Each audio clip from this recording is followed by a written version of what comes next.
Many of us viewed the sixth Democratic presidential candidates debate Thursday as a snooze fest, except for the fact that we learned about something we never even knew existed: wine caves. Turns out that South Bend, Indiana, Mayor Pete Buttigieg needs to throw fancy parties at Napa Valley wine caves to raise money for his run for the White House. And he did it without taking a sip of the prized wine, according to the Washington Post. He was just there for the Benjamins. And could you blame him? According to news reports, Hillary Clinton and Donald Trump ended up spending more than $1 billion to run against each other for president. But here's a little-known fact: especially among younger voters, presidential candidates didn't always need mega cash. Pete Buttigieg's wine cave experience, not just for billionaires. Public financing was established in 1974 for presidential candidates. As a result, as President Jimmy Carter told me, he and his opponent Ronald Reagan raised $0 in their 1980 election battle. More from opinion. But George W. Bush exited the public financing system for primaries and caucuses in 2000, and Barack Obama declined public financing for the general election in 2008. The candidates decided they could raise more money on their own, instead of relying on public funding that prevented them from raising bigger bucks themselves. But now Democrats are denouncing each other for doing what it takes to be elected president, raising lots and lots of money from people who have lots of money to give. This has to leave everyone, especially Democrats, asking themselves, is there anyone who could actually pass the unrealistic purity test of not needing to raise millions of dollars from outsiders to run for the presidency? Is there anyone who doesn't need a Napa Valley wine cave? The answer is yes. Former New York City Mayor Mike Bloomberg. Although he was not on the debate stage last week, Bloomberg actually won the debate. His ads were okay, but the point the Democrats wanted everyone to hear was this: no candidate is worthy of the highest office in the land if that person is bought and paid for by big money donors, especially those who sip wine in caves. This is great news, because both sides of the aisle can finally agree.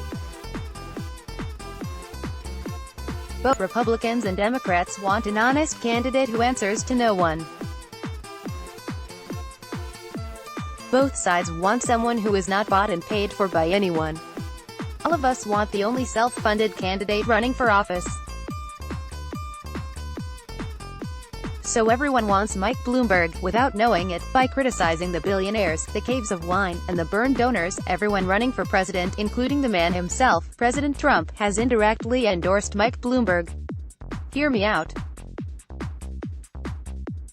Everyone has set the bar so high that they might as well pack up their campaigns and go home now, because Bloomberg is the only candidate who doesn't need anyone's money. He's the candidate who all others wish they could be. Click here to sign up for our opinion newsletter, and at the end of the day, I think this fact is making Trump nervous. Very nervous. Bloomberg is the one candidate Trump knows he can't beat.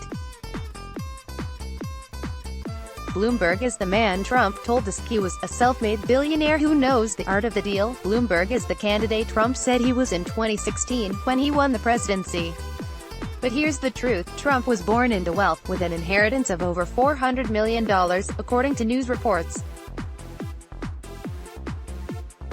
His father actually started a successful real estate empire and became the first Trump billionaire.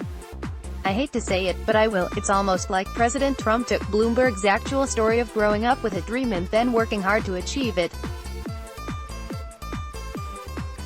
It's as if Trump lived in New York City while Bloomberg was running it, read his biography, tweeted insults to the sitting president, bankrupted a casino or two, which I hear is very difficult to do, and then ran for office and won, with Bloomberg's actual life story. Call the Democratic debate last week a snooze fest. Call it anything you want. I call it a real eye-opener. Click here to get the Fox News app. I'm thankful all of us learned what a fundraiser in a cave is, and the evil that presidential candidates Sen. Elizabeth Warren and Bernie Sanders say it represents. Because now all American voters know the truth. All politicians running in the 2020 election, even a sitting president holding rallies to raise money, are bought and paid for. All except for one. In 2020, voters finally have the candidate Trump told them they deserve. And that candidate is the winner of last week's debate, Mike Bloomberg.